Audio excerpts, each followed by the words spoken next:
We now discuss how to include dummy variables and interaction into a multiple regression model. In statistics, categorical independent variables, also known as nominal or discrete variables, represent different categories or groups. These variables don't have numerical values or order, but rather distinguish one group from another based on a specific characteristic or quality.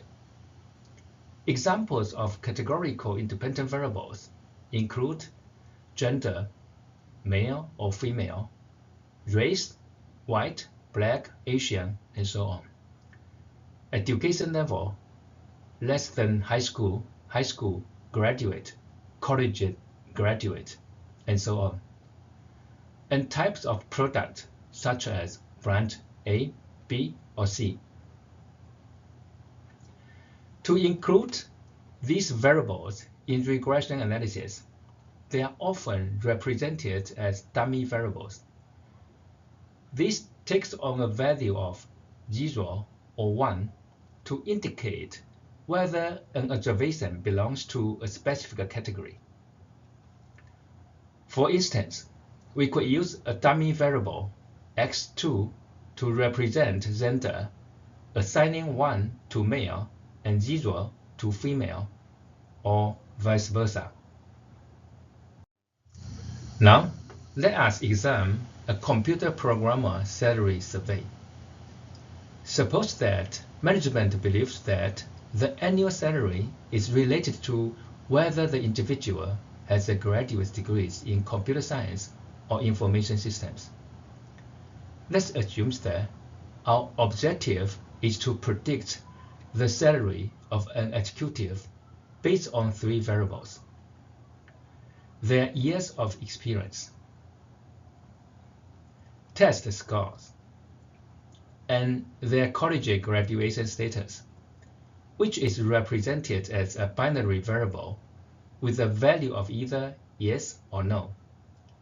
Because yes or no cannot be run in a regression software, we must change it to a numeric variable. In this case, we can create a new dummy variable for the degrees variable by assigning 1 to yes and 0 to no. In the heating cost case, we have now considered garage in a regression model.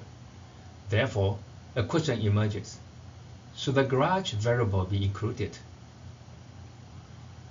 To answer this question, we collect information about the garage of each home and include this new variable called x4 into our regression model.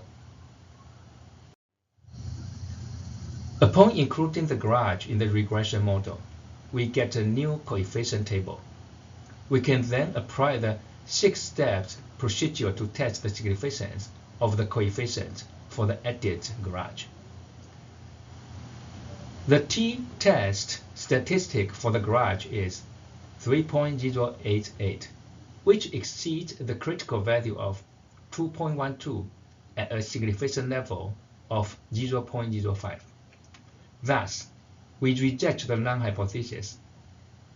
Using the p-value approach, we find that the p-value for the garage coefficient is significantly small at 0.007.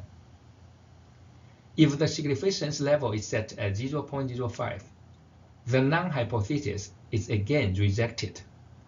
Therefore, the variable garage should be included in the analysis. Given that the garage coefficient is 71.5, this suggests that heating a home with an attached garage costs an additional $71.5.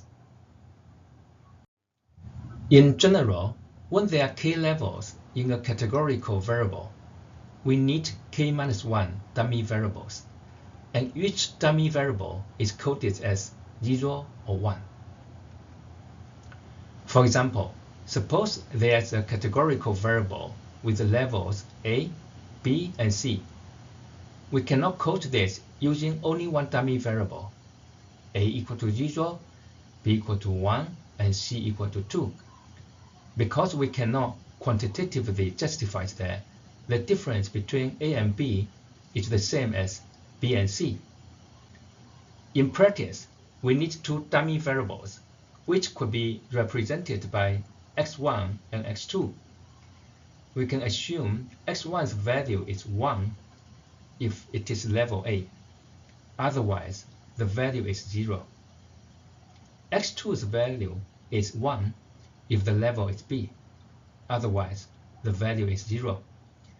Therefore, if the values of x1 and x2 are 0, then it is level C. In another example, there's a variable indicating the education levels, bachelor, master, and PhD. We can use x1 to represent whether the education level is master, and x2 to represent whether it is PhD. Therefore, 0, 0 represent bachelor degree, 1, 0 represent the master, and 0, 1 represent the PhD. Now, let's discuss incorporating interaction variables in a regression model. An interaction variable, the product of two or more independent variables, is used when the effect of one independent variable on the dependent variable may depend on another independent variable. For instance, if we want to study the relationship between age and income, and suspect that the relationship may differ for men and women, we could create an interaction term by multiplying age by a dummy variable representing gender, coded as 1 for male and 0 for female.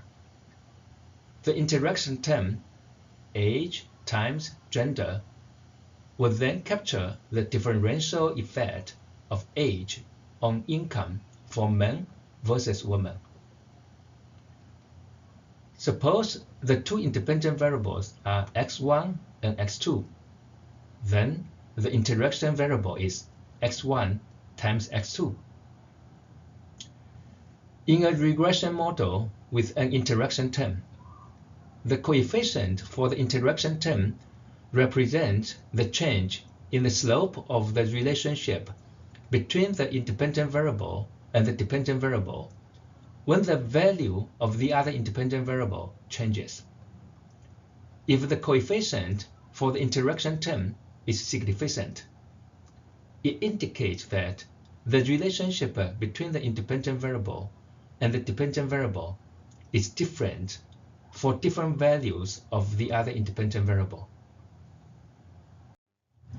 We now go back to the heating cost case. Suppose we speculate that there might be an interaction between the outside temperature and the amount of insulation. To verify that, we create the interaction variable by multiplying the value of temperature by the value of insulation for each observation in the dataset. The results are in column 4 of the illustrated table. The hypothesis testing procedure is the same as an independent variable.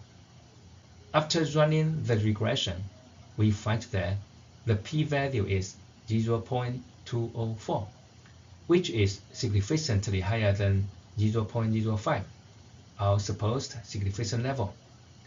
Thus, we can draw a conclusion that there's not a significant interaction between temperature and insulation.